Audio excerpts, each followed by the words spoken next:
Next podcast with Chris and Todd. Hey, welcome. Special episode. We are actually on location in the AZ. Live from Arizona. Live from Pahonix. Nope, actually, not we're Pahonix. in Mesa. Mesa, but, Arizona. yeah, that still reminds me of my favorite commercial. I'd like to ship this to Pahonix. You mean Phoenix? No, Pahonix. Anyway, good times. No, we've been down here for our district pastors retreat, and it got us to thinking just about the idea of what it looks like to get away and the investment that comes with being out of like just your regular context and being out of the daily routine. Because let's be honest, that can go both ways, right? Like so often, many of you get out of your daily routine and you're like, I just need my routine and I want to get back. This is chaos. I don't know how to plan or what to expect for. And then you have moments where you can get away and there's some good guided direction, I guess might be the best way to say it. And there's opportunities for you to learn if you take advantage of it. There's opportunities for you to connect with your team.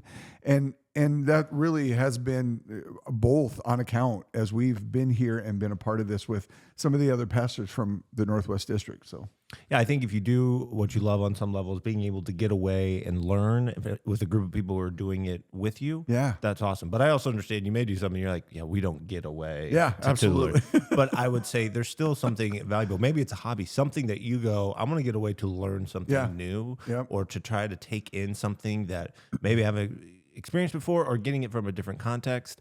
I think is just so valuable in your life. I just think it's something that can be refreshing. It can be like, man, I didn't know how much I needed this. Yeah, really. And really that is hopefully the point of this. It's been really good. I mean, we've said it multiple times as some of us have been together, man, this has just been good. It's been refreshing. It's been exactly what we needed. Not just to be away. Like, don't get me wrong. Like my wife and my girls are at home and she's like, yep, I'm ready for you to get home. Let's go. But she also understands the benefit of being able to have conversations and make just some connections. And sometimes that's you and your team. Sometimes that's you and your spouse. Sometimes that's you just personally. You and your family. Yeah, you and your family. One of the things I saw this last week, and I was like, kudos to this guy. He finally fulfilled a promise to his wife to go to dance classes. And that was something out of the ordinary that they were a part of that was beneficial to her because he had made a promise too, but they're also learning together and having those new experiences, which, man, in a marriage, you and I both know, is so vital and so necessary at times to just be like, all right, it's just you and I. We're not talking about the kids. We're not talking about work. We're just together doing something that we have a new experience, a new, like in the idea of Wreck-It Ralph, like a new wire, a new memory gets created. So, yeah. Nice reference. Yeah.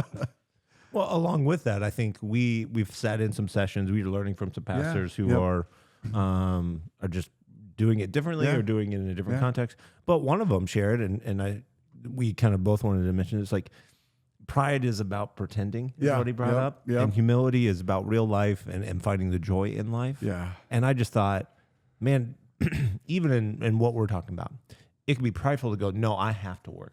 I have to get this done. Because you're pretending that if I skip work, everything will get behind or everything. And that could be true, but you're ultimately creating this facade that I go, I have to be here.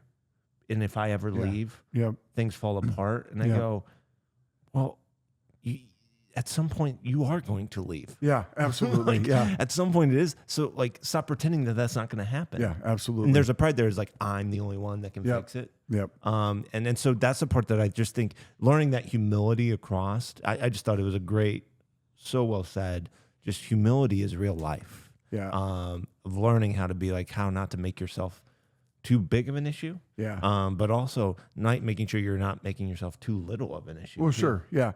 So, well, just this idea, like you don't forget that you're a Christian, but sometimes we forget that we're human, and in that humanity of life, one of the things he talked about, and I think you have probably heard that before and I have as well, but it was just that pretending came from that idea of like Shakespeare stuff and all the parts were played by men and they would just put different masks on at times and they would step into that character of that mask. And I think so often, man, we get in this idea and this framework that, okay, I've got to have this face on for this. I've got to have this face on for this. And we don't give ourselves the grace to really live, to be humble, and to be ourselves in those moments. We carry those masks, and we forget that, not that we should wear masks, but I think we identify with the areas that we have competency, or the areas that we have are identified by, like, oh, you're a police officer, so you've always got, no, hold on.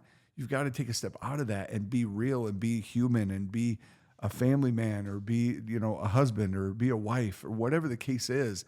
And it's so essential for, really, I think the ultimate goal was to come back to this reality of being real, of being real life, and not pretending to be something that you're not, or always having to be in that role. And man, I know that is always refreshing to be reminded of, like, hey, be human. It's going to be okay. You've got to take breaks. I mean, we can talk about Sabbath. I mean, if you want to go down that road, like, God gave us 6 days to work and 1 day to Sabbath. So how and why are we taking advantage of those moments to really live in that time? And I had never put this together, but like the word humor Yeah. is actually kind of that formational word for humility. Yeah. Yep. And so absolutely. that's where it becomes from. So just having the laughter and the joy of life. But here's the part you do that. Like, you have to receive that. Yeah. And with humility, you are receiving love so that you can give it. You are receiving forgiveness so that you can give it. Yeah. I think if we're honest, we have a struggle. You're alluding to it, like taking Sabbath. We don't know how to receive it. Yeah. We don't know how to take breaks. We don't know how to get away. We don't know. We just get into this rhythm over and over and over and do this, do this, do this, do this, do this. And I'll be complete. I've been there before, and you don't think there's value in getting away. You don't think there's value in and taking the time. Sure. It's better for me just to get my stuff done. Yeah. Absolutely. It's better for me just to do this, do this, do this, do this. And it's like, you weren't designed to do all the time. Yep. You've got to receive it so that you can give and do things in a way that is even healthier. Yeah. And it's coming from something. Oh, sure. Absolutely. And these ideas are being poured into, and these ideas, whether sometimes that's just a word of encouragement, right? Like, man, you're doing a great job. And I get as soon as I say that, some of you are like, well, I never get words of encouragement, or nobody encourages me. I'm just the doer. And I'm like, okay, just remember, one of the things that I think is so vital to remember, you are not a tool to be used. This is a quote that he said, and I loved it. You're not a tool to be used, but a child to be poured into and used.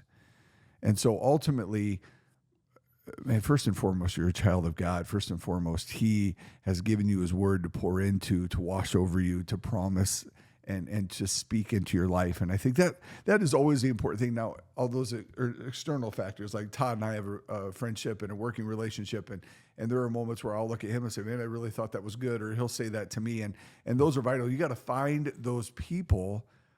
And this circular idea of like humility and pride, and like, hey, you need to let go of that, but you got to have that friendship, that ability to have those conversations to say, hey, are you able to receive that? Can you receive that? I want you to be able to hear that and not just get in this framework that I'm the only one doing this, and like you're saying, not take a break or not take a moment.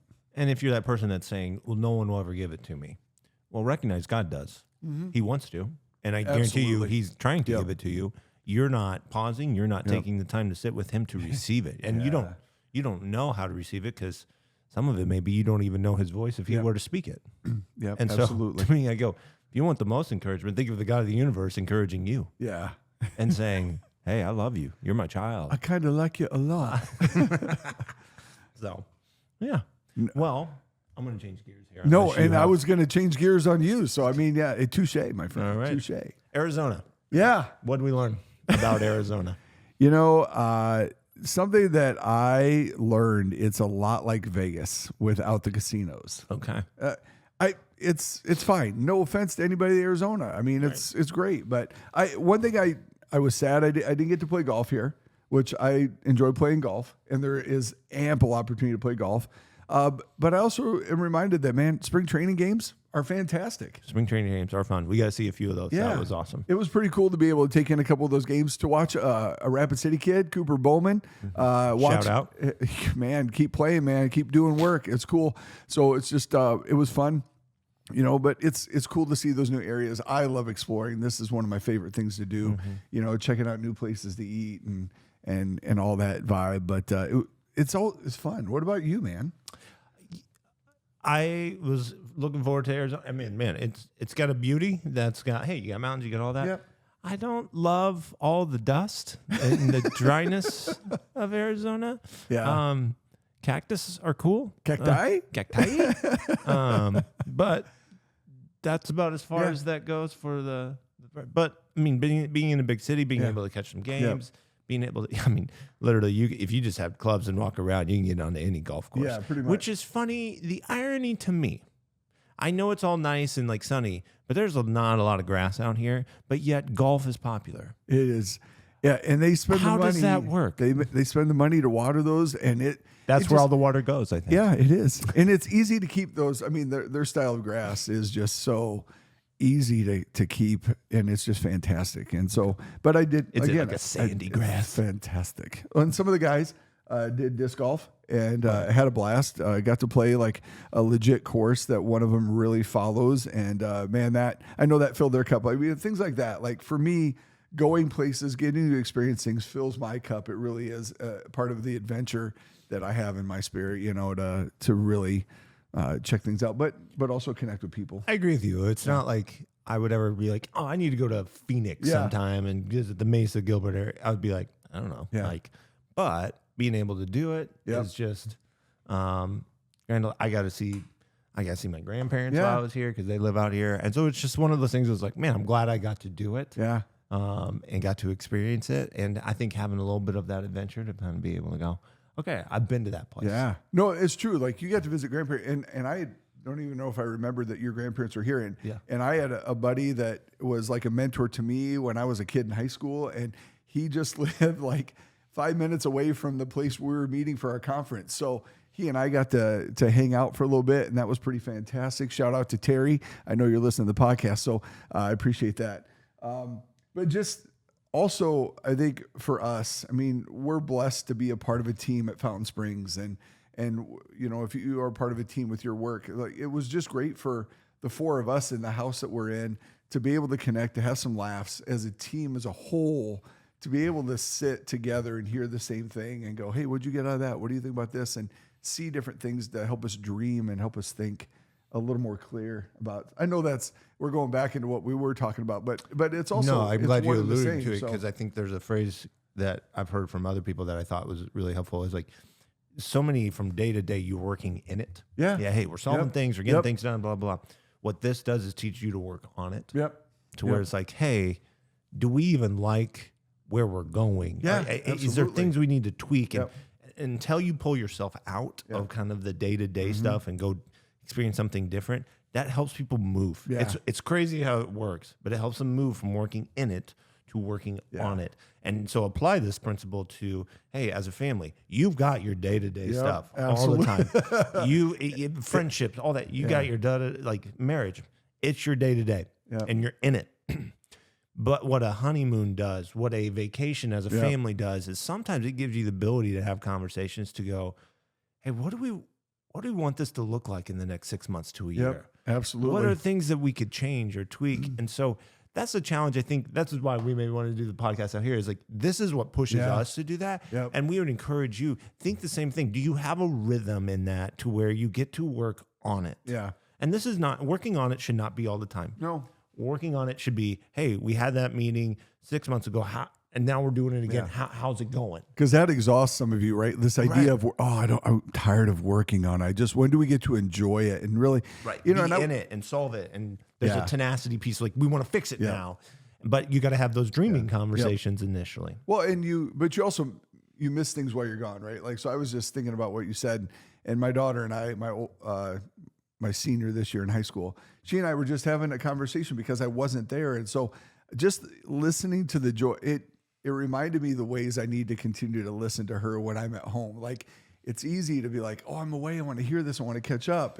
But I need to bring that same attitude home. And I think that's, one of those things, what are those things I need to change while we're back home, back in the grind of things, to consistently be intentional and attentive to, and that goes, you and I know that goes in your work, that goes in your marriage.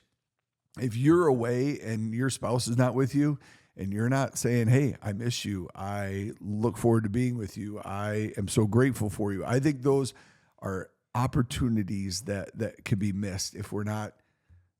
And I get it. Sometimes you have to work. I have friends in the oil field, and they're for 2 weeks. And if some are in the military, and you're gone for 6 months to 9 months, and you're busting it, and you're doing the grind. But man, in those moments where you can rest, in those moments you can reflect, in those moments that you're away, what are you learning? What are you holding on to say, okay, when I have a moment to stop, I want to be intentional with this, or that I need to continue to maybe even dig deeper to. Because there's some things that I took away that I'm like, yeah, I got to wrestle with this little one a little bit more.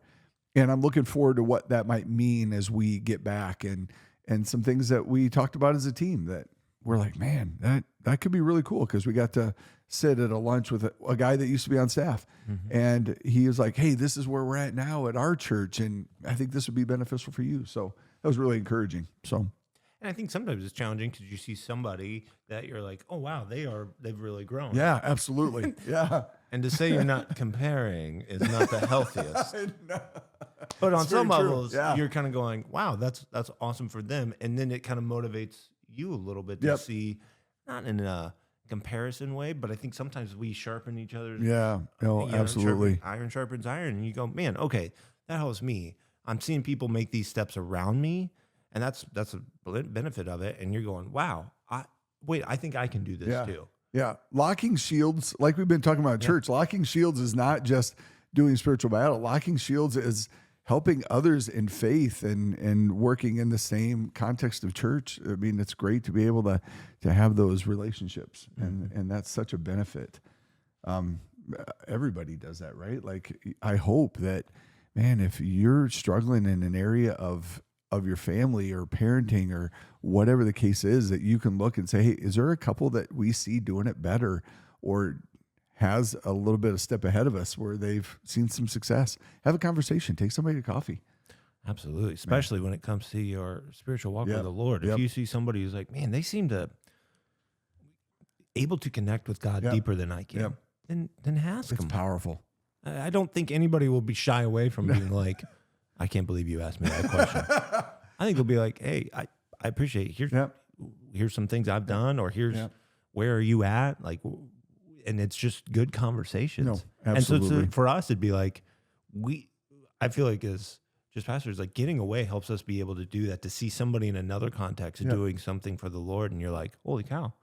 It's not going to mean it's going to translate exactly back to Rapid City where we're at, but we're going, man, I love the heart. I love what's going. I think there's something for me to learn there. Absolutely. And that mindset is the key thing, right? Like, are you willing to be taught? Are you willing to learn from somebody? Because, man, it goes back to that pride that we started with. If you can't lay down that pride and say, okay, I want to be humble in this, I want to be real, we don't have it figured out, or we need help. And that can be such a monumental next step for you in your life and ministry. So I would also add a kind of an undervalued thing in part of this, learning to have fun as a team. Yeah. It's so, and just having fun in your life. I feel like as adults, we get older and we're just like, I don't have time for that. It is fun watching other people on staff, or what, I'm sure people think that about me. Like, okay, he let loose, or this is how he lets loose, or this is a different side. And you just, you appreciate that very much. And so that's the part I think that's also just laughing together, being able to have experiences together that maybe you couldn't have back where you live, or whatever the case may be. They're just important. Yeah. And so looking into that, because I think it's the same thing I know for our family. Like, there's a lot more fun had during like a trip and just the funny things that happen on a vacation. And it's not saying it happens in the day-to-day stuff, but it's different. Yep. It Absolutely. just feels different. You remember it more. Yeah. And so, hey, remember when we did this and you said that, that those things happen and you need them. And so I think it's good.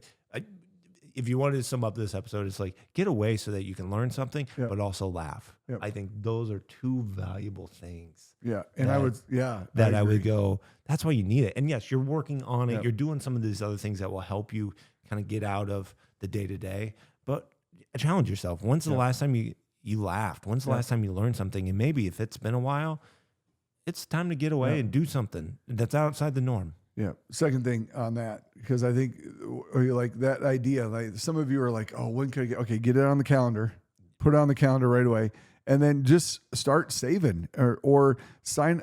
Man, I hate saying this, right? Like get the credit card with the miles. So give yourself a bump to be able to make, because you got to take advantage of moments like that. And it doesn't have to be away. Like sometimes it's just, take a drive to Denver or drive to Sioux Falls in our context, right? Yeah. Nobody's going to drive up to Williston. Well, this retreat that we do as pastors, we used to go to Billings, Montana. Hey, shout out to the burger dive, though. Yeah. Come on.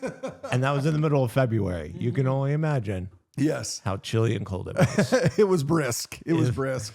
But we still learned to kind of enjoy it and all that. Now we've kind of been able to expand to be able, hey, let's try some warmer places. Yeah. and to partner with those churches. And it's fun. It's because you see those people sometimes from afar, and you get to just rub shoulders with them for a little bit. So that's good.